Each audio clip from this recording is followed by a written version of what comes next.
let's learn formatting the new way. Call it in this way because it's the most common one used today. So what we have is the placeholder is different, and the placeholder is this one. And you'll see why this is better in a couple of examples. So instead of using the %s, I'll use these curly brackets, and I'm learning. I'll start with a single one, Python. Then I use a function or a method here, dot format. I can even ditch the print here. I can use it in this way. Format, I open a simple method, a method like the ones we've learned before. This is just a new method called format, and pass the argument that I want to go inside the placeholder. So see, as this is a bit more aligned with the rest of the Python language, that's why most people use this today. So I'm Hivo and I'm learning Python. Of course, I can also use multiple placeholders. Putting here this new placeholder, giving a comma, Python. I'm learning Python. If I substitute, I'm learning R. Main difference, the placeholders are different. The way to do formatting is also different.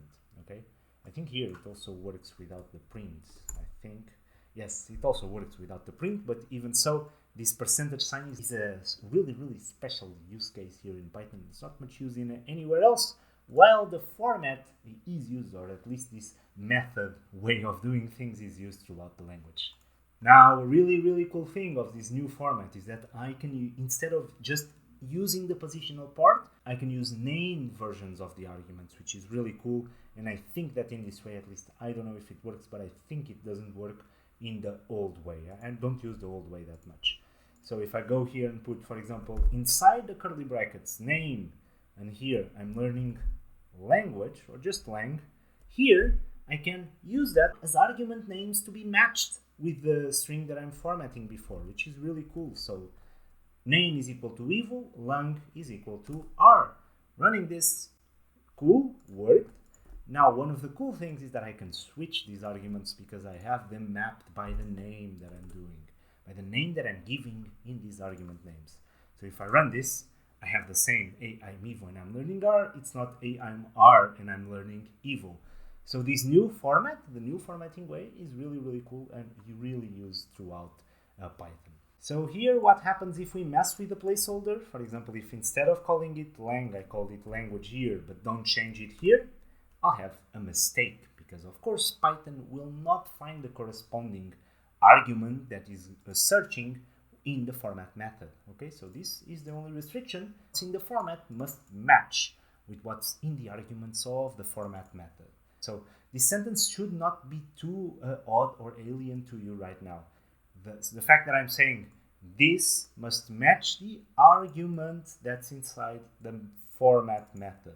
Okay, seems a bit cumbersome, a bit odd sentence, but right now it should ring a bell in some way because you now understand that this is an argument that goes inside this method where this method is only applied on strings. Okay, we have, I think, built the knowledge for this sentence, and I hope that you are understanding everything that I'm saying.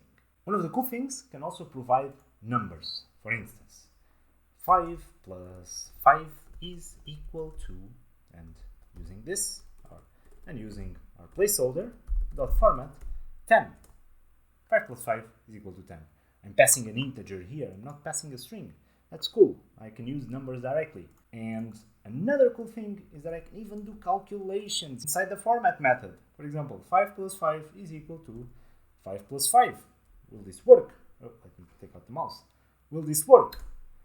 It does work. It is working. You can use these expressions built in the format method, which is really cool, and I think that we can't in the old way. Let's try it, now that I'm curious also. For example, here, if I put 5 plus 5. Oh, actually, it works. So sorry about that. I'm always ditching the old method, but the old method already has pretty cool implementations. So this also works in the old method.